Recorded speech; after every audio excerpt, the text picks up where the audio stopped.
책은 퇴근 후에 보통 사람들은 집에서 퇴근하고 나서 이제 피곤하니까 술을 한잔 해야겠다라고 해서 이제 술 약속을 잡으신다던가 혹은 이제 집에 가서 씻은 다음에 운동 가야지 혹은 뭐 책 봐야지라고 생각하시면서 이제 집에 들어가세요.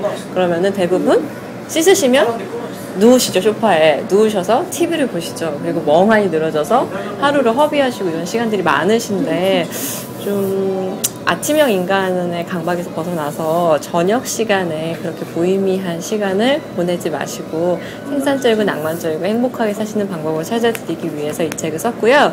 이 책은 실제로 24명의 퇴근 후에 인생을 행복하게 사시는 분들을 제가 인터뷰를 했어요. 인터뷰를 하고 또 그 내용들을 적었는데, 이제 예를 들면은 퇴근 후에 지금 미샤의 인재개발팀에 계시는 이제 싫어도 가략근이라는 그 밴드 멤버분들이 계신데, 그분들 같은 경우는 이제 일주일에 한 번씩 홍대 합주실에 모여서 연습을 하세요. 연습을 하시고 또 한 달에 한 번씩은 정기 공연을 하세요. 근데 퇴근 후에 공연하는 거는 쉽다고 생각하실 수 있지만 그게 끝이 아니라 이분들이 퇴근 후에 밴드 연습을 하는 밴드를 하시는 것을 회사 측에서도 굉장히 좋아하세요. 그래서 이 인재개발팀에 이제 계시는 싫어도 가야끈의 리더 한동수 씨는 면접을 보실 때 자기는 밴드를 하니까 수요일만에 6시에 퇴근해야겠다라고 말씀을 드리니까 오히려 또 이쪽에서는 면접관 분들은 그럼 한번 노래를 해봐라, 춤을 춰봐라, 퇴근 후에 그렇게 시간을 허비하지 않고 자기 개발에 쓴다니 대단하구나 라고 하시면서 오히려 인정을 받으시기도 하셨고요.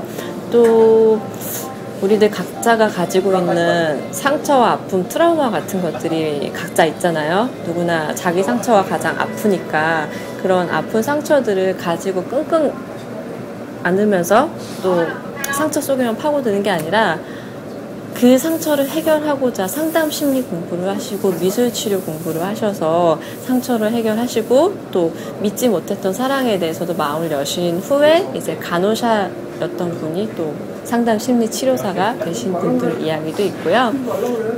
에디트 피아프라고 이제 세계적인 프랑스의 샹송 가수 분도 계신데, 솔직히 사랑에 한번 상처받으면 우리 20, 30대 분들은 일어서기 마음 아프시고 힘드시잖아요. 그렇게 사랑에 허덕이는 시간에 이탈리아어 같은 아주 생산적인 낯선 언어를 배워서 에디트 피아프처럼 사랑에 상처 입고 자살로 끝낸 게 아니라 새로운 사랑을 시작해서 행복한 인생을 살아가신 분의 얘기도 계세요. 이분은 이제 먹고 기도하고 사랑하라라는 책을 쓴 이제 엘리자베스 길버트의 이야기도 있고요. 각종 이제 생생한 사례들이 많이 살아 있고요. 또 사례뿐만 아니라 제가 전해드리는 행복한 인생을 위한 메시지들도 많이 있고요. 그리고 이제 제가 이렇게 말씀을 드리면 아마 반론을 제시하실 거예요. 당최 퇴근을 못하는데 어떻게 하란 말이냐? 퇴근을 할 수 있게 해달라라고 이제 반론을 제기하실 텐데, 그래서 준비했습니다. 퇴근을 하실 수 있는 방법, 어떻게 하면 우리가 빨리 퇴근할 수 있을지, 집중할 수 있을지, 그리고 퇴근만 하면 뭐예요? 퇴근을 하기 위해서 시간을 어떻게 잘 활용하는지에 대한 방법까지도 다 이 책에 담겨 있고요. 그래서 저는 여러분들이 인생을 영화처럼 사셨으면 좋겠어요. 누구나 내 인생에 영화가 있고 최고의 행복이 있듯이, 오드리 헵번이 티파니에서 아침을 해서 쇼윈도 속에 있는 그 반지를 보면서 막 좋아하는 장면이 있어요. 그렇게 내가 가진 행복, 내가 가진 재미, 내 일상을 구경하는 것이 아니라 그 일상과 재미, 행복을 내 것으로 만드시면서 살아가시기 위해서 이 책이 쓰여졌습니다. 그렇다고 하면 이 책에 24명의 인터뷰를 진행을 했고 그 사람들을 통해서 이 책에 많은 다양한 감동 이야기가 전달되어 있는데, 그 24명이 이런 퇴근 후에 무언가를 하는 어떤 그 방법들이 있었는데 뭐 공통점이 있지 않았을까? 공통점들을 이렇게 추려보면 몇 가지만 좀 얘기를 해주면. 방법론이요. 우선은 퇴근 후에 무엇을 하기 위해서 퇴근 시간 전에 엄청난 업무 집중도를 보이시고요. 그게 우선 그들의 공통점이었고요. 제가 가장 놀랐던 거는 이분들이 한 가지만 하시는 게 아니에요. 퇴근 후에. 그러니까 퇴근하시고 나서 예를 들어서 발레 하시는 분도 계시고 시민기자 하시는 분도 계시고 복서 하시는 분도 계시는데 이것을 한 가지를 하셔서 어느 정도 경제에 오르시면 또다시 시간을 내서 시간을 찾아서 쓰셔서 다른 일을 시도하세요. 그리고 심지어 퇴근 후에 쉬기에도 바쁘고 한 가지만 해도 바빠서 본인 생활 잘 못할 것 같은데 이분들의 놀라운 공통점은 모두 다 승진이 빠르세요. 그리고 본인 또래들보다 더 활기차고 열정이 넘치세요. 그러니까 열정이 넘친다. 그리고 여러 가지 일을 한다.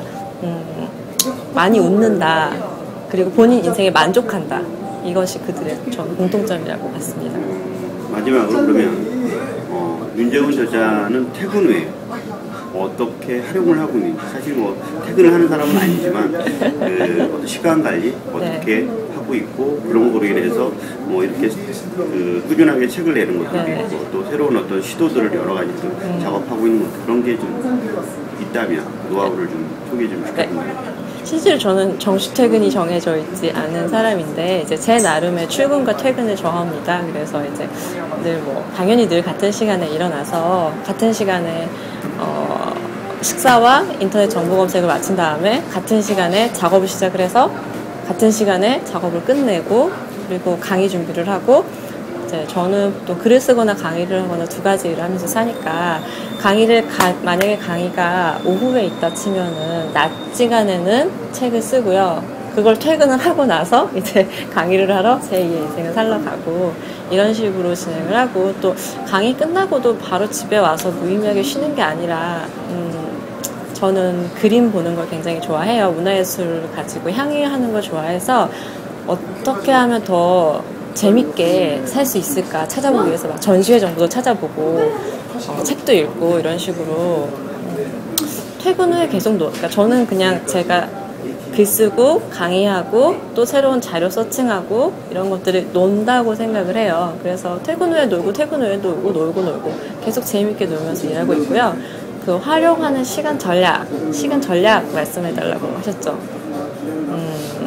저는 스케줄표를 제가 필요할 때 짜요. 그러니까 보통은 정해진 루트 안에서 사는데 반복되는 일들 말고 또 번외적인 일들이 있잖아요. 그러면 이제 다음날 일정을 전날 밤에 노트에 놓고 몇 시부터 몇 시까지 몇 시부터 몇 시까지 이런 식으로 스케줄표를 짠 다음에 또 100% 여기에 따라 움직일 수는 없겠지만 가급적이면 움직이도록 하고 있고요. 많은 분들이 아시는 그 투두리스트 있죠. 뭐가 가장 중요한지를 정해서 그 중요한 일부터 진행하고 그런 식으로 시간 관리를 하고 있습니다.